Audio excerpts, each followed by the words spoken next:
दोस्तों, फिल्म की शुरुआत आयरलैंड के एक शहर से होती है जहां कुछ जादुई परियां और क्रिएचर्स छोटे बच्चों को चुराते थे और उनकी जगह जादुई जीवों को बच्चों के रूप में छोड़ जाते थे जिन्हें पहचानना बहुत मुश्किल था। फिर एक दिन एक कपल अपनी छोटी बेटी एलिस को देखते हैं जो उनकी बेटी जैसी नहीं लग रही थी। फिर वे हेलबॉय नाम के पैरानॉर्मल डिटेक्टिव को घर बुलाते हैं। हेलबॉय छोटी बच्ची को देखकर ही समझ जाता है कि वो असली एलिस नहीं है। ये पता लगाने के लिए वो एक लोहे के टुकड़े को बच्ची के पास ले जाता है, तभी वो रोने लगती है और जल्द ही छोटी बच्ची एक सूअर में बदल जाती है जिसका नाम पिगलेट होता है। पिगलेट हेलबॉय से अपनी जान बचाने के लिए वहां से भागता है, लेकिन हेलबॉय एक लोहे की रॉड से उसे रोक लेता है। पिगलेट का पैर जलने लगता है और वो वादा करता है कि परियां एलिस को सही सलामत वापस लौटा देंगी। इसके बाद पिगलेट खुद को छुड़ाकर एक चिमनी के रास्ते वहां से भाग जाता है। अगले ही दिन एक परी एलिस को दरवाजे पर छोड़कर चली जाती है। अब क्योंकि एलिस कुछ दिन परियों की दुनिया में रहकर आई थी, इसलिए उसमें कुछ शक्तियां भी आ जाती हैं जो आगे चलकर हेलबॉय के मिशन में मदद करेंगी। इसके बाद कहानी सीधी आज के टाइम में आ जाती है, जहां अपना भाई हेलबॉय मेक्सिको के तिजुआना शहर में पहुंचता है। उसे अपने ही डिपार्टमेंट के एक एजेंट को ढूंढना था। उसे वैम्पायर को पकड़ने के लिए मिशन पर भेजा गया था और तब से उसकी कोई खबर नहीं है। इसके बाद एक भरोसेमंद बंदे से खबर मिलने पर हेलबॉय एक अखाड़े में पहुंचता है, जहां वही एजेंट सरकारी ड्यूटी छोड़कर पहलवान बना पड़ा था। हेलबॉय उसे वापस चलने को बोलता है, लेकिन एजेंट उल्टा उसे अखाड़े में भिड़ने की चुनौती दे देता है। दोनों में घमासान शुरू हो जाता है। तभी हेलबॉय की नजर उसके नुकीले दांतों पर पड़ती है और वो समझ जाता है कि मामला गड़बड़ है। नकाब हटाते ही एजेंट का असली पिशाच वाला रूप सामने आ जाता है और वहां भगदड़ मच जाती है। हेलबॉय उसे मारना नहीं चाहता था, लेकिन हमला करने पर हेलबॉय गलती से उसे लोहे के खंबे पर दे मारता है। मरने से पहले एजेंट फिर इंसानी रूप में आता है और हेलबॉय को उसके असली नाम से बुलाता है और उसे चेतावनी देता है कि अब दुनिया का अंत नजदीक आने वाला है। इसके बाद उसकी मौत हो जाती है। दोस्त को अपनी बाहों में मरता देख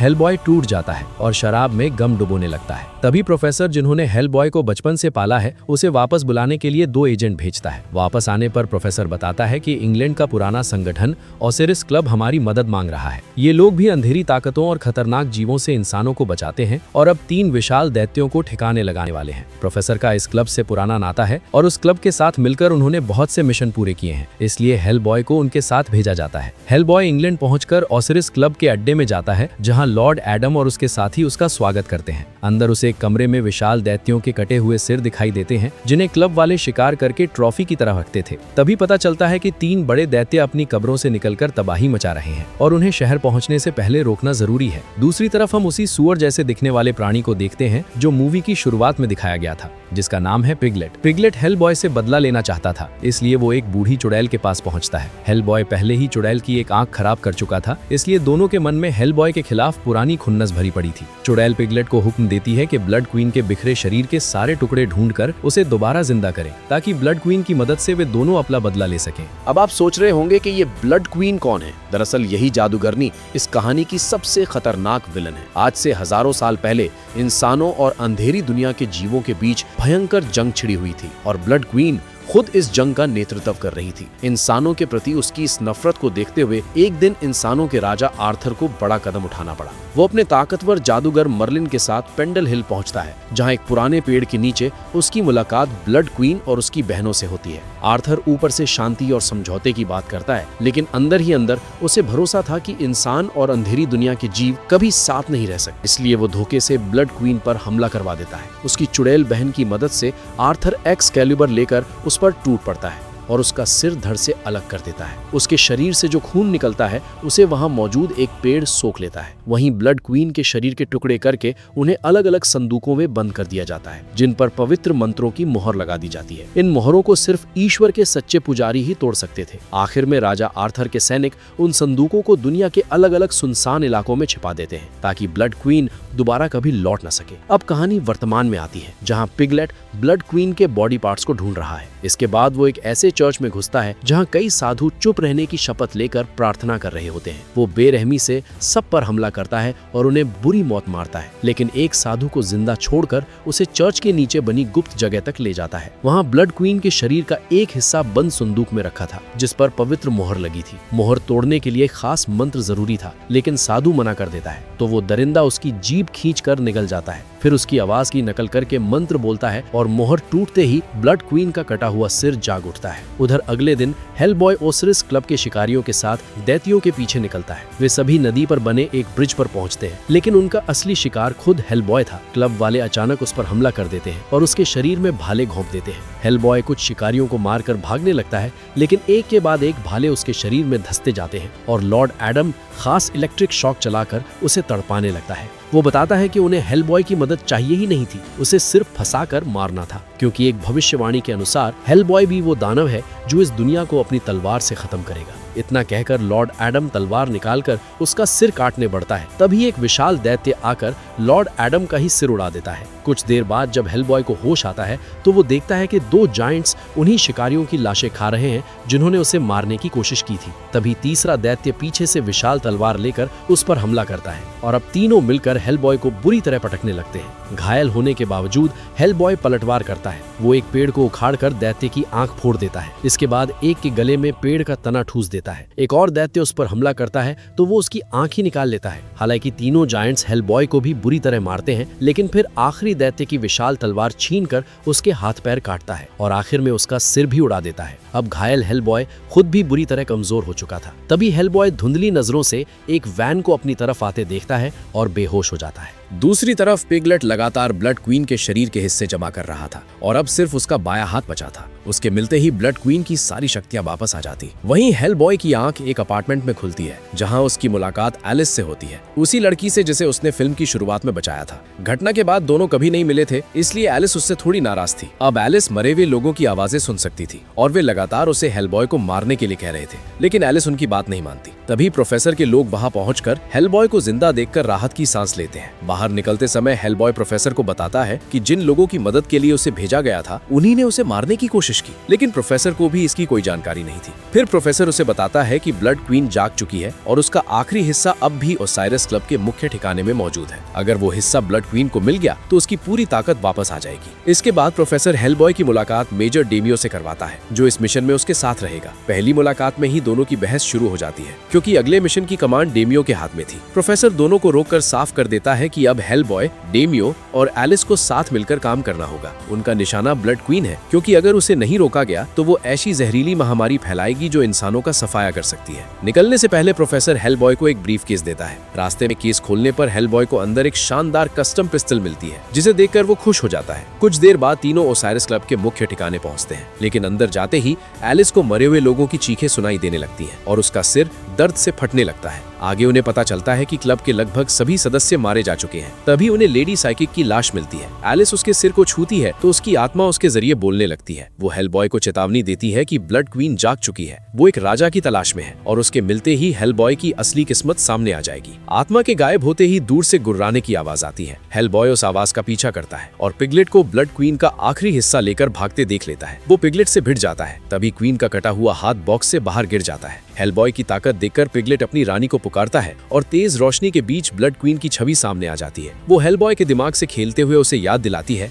कि इंसानों ने हमेशा उसके जैसे दानवों को ठुकराया है। हेलबॉय उसकी बातों में आने ही वाला होता है कि डेमियो उसे झकझोरकर होश में ले आता है, लेकिन तब तक पिगलेट आखिरी हिस्सा लेकर वहां से भाग चुका था। दूसरी तरफ ब्लड क्वीन की चुड़ैलें उसके शरीर के सभी टुकड़े जोड़कर मंत्र पढ़ती हैं और उसे पूरी तरह जिंदा कर देती हैं। अब ब्लड क्वीन अपनी पूरी ताकत के साथ इंसानों पर कहर बरपाने के लिए तैयार थी। अगले दिन तीनों फिश एंड चिप्स की दुकान को कवर बनाकर एक ठिकाने पर पहुंचते हैं। डेमियो, हेलबॉय और एलिस को अपने साथियों के पास छोड़कर एक खास गोली लेने जाता है, जिसे खास तौर पर हेलबॉय को मारने के लिए बनाया गया था। ये गोली यहूदा की चांदी और सेंट डोमिनिक के खून से तैयार की गई थी और खुद पवित्र पिता ने इसे आशीर्वाद दिया था। डेमियो को शक था कि अगर हेलबॉय दुनिया खत्म करने वाला दानव बन गया तो इसी पवित्र गोली से उसे खत्म करना पड़ेगा। उधर हेलबॉय का गुस्सा प्रोफेसर पर निकल जाता है। वो कहता है कि उसके जैसे जीवों को भी शांति से जीने का हक है और सवाल करता है कि अगर प्रोफेसर उसे खतरनाक मानते थे तो बचपन में ही मार क्यों नहीं दिया। प्रोफेसर समझाते हैं कि उन्हें हेलबॉय के अंदर अच्छाई की उम्मीद दिखाई दी थी, लेकिन हेलबॉय का मानना था कि उसे सिर्फ एक हथियार की तरह इस्तेमाल किया गया ताकि उसके जैसे जीवों को खत्म किया जा सके। गुस्से में हेलबॉय वहां से निकलकर लिफ्ट में पहुंचता है, लेकिन लिफ्ट उसे ऊपर ले जाने की बजाय एक दूसरी दुनिया में पहुंचा देती है। वहां उसके सामने एक डरावना घर होता है और अंदर जाते ही उसकी मुलाकात उसी चुड़ैल से होती है जिसने पिगलेट को ब्लड क्वीन के शरीर के टुकड़े जुटाने का काम दिया था। चुड़ैल उसे स्वादिष्ट खाना देती है, लेकिन जैसे ही हेलबॉय बर्तन में देखता है उसे इंसानी बच्चे की उंगली नजर आती है। ये देखकर वो वहाँ से निकलने लगता है। तभी चुड़ैल उसे बुलाने की असली वजह बताती है। वो सौदा करती है कि बदले में हेलबॉय को ब्लड क्वीन का ठिकाना बताएगी, लेकिन इसके बदले उसे हेलबॉय की एक शैतानी आंख चाहिए। मजबूरी में हेलबॉय मान जाता है और चुड़ैल उसे किस करके सौदा पक्का कर देती है। फिर वो बताती है कि ब्लड क्वीन पेंडल हिल के पुराने पेड़ के पास जाकर अपना खून और ताकत वापस लेने वाली है और हेलबॉय के पास सिर्फ आधी रात तक का समय है। अब चुड़ैल अपना हिस्सा मांगती है, लेकिन सौदा करते समय हेलबॉय ने आंख कब देनी है ये बताया ही नहीं था। वो चालाकी से कहता है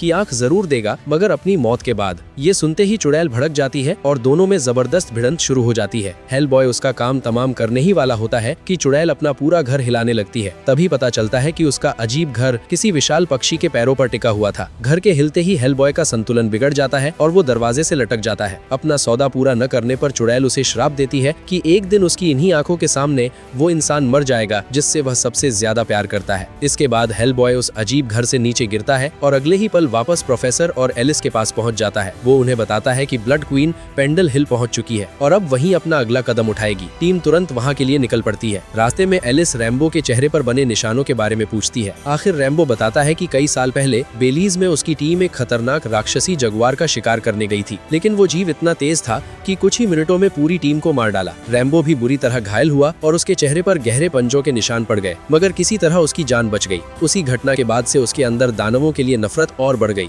आखिरकार टीम पेंडल हिल पहुंचती है, जहां उनका सामना अंधेरी ताकतों से होता है और कब्रों में पड़े मुर्दे भी जागकर हमला करने लगते हैं। इसी बीच ब्लड क्वीन उस प्राचीन पेड़ तक पहुंचकर उसमें छिपा अपना खून हासिल कर लेती है और उसकी सारी ताकत वापस लौट आती है। तभी उसकी बहन और बाकी चुड़ैलें उससे माफी मांगने पहुंचती हैं, लेकिन ब्लड क्वीन 2 चुड़ैलों को अपाहिज करके मार देती है और धोखेबाज जादूगरनी को जिंदा छोड़ देती है। वो जादूगरनी उसे कांटों का मुकुट भेंट करती है। तभी हेलबॉय की नई कस्टम पिस्टल से निकली गोली ब्लड क्वीन के चेहरे पर जा लगती है। उसकी एक आंख बाहर निकल जाती है, लेकिन अगले ही पल ब्लड क्वीन उसे फिर ठीक कर लेती है। दूसरी तरफ रैम्बो और एलिस भी अंधेरी ताकतों से भिड़े हुए थे। एलिस अपनी नई शक्ति का इस्तेमाल करके उन जीवों की आत्माएं शरीर से बाहर खींचती है और फिर उन्हें जोरदार मुक्का मारकर खत्म करने लगती है। दूसरी तरफ ब्लड क्वीन फिर हेलबॉय को अपने साथ आने का लालच देती है और कहती कि ये दोनों मिलकर दुनिया पर राज कर सकते हैं, लेकिन हेलबॉय साफ मना कर देता है। तभी ब्लड क्वीन पिगलेट को एक पोर्टल से दूसरी जगह भेज देती है और हेलबॉय को उठाकर दूर फेंक देती है। उसी वक्त एलिस वहां पहुंचती है, लेकिन जाते जाते ब्लड क्वीन अपने कांटों वाले मुकुट का एक कांटा तोड़कर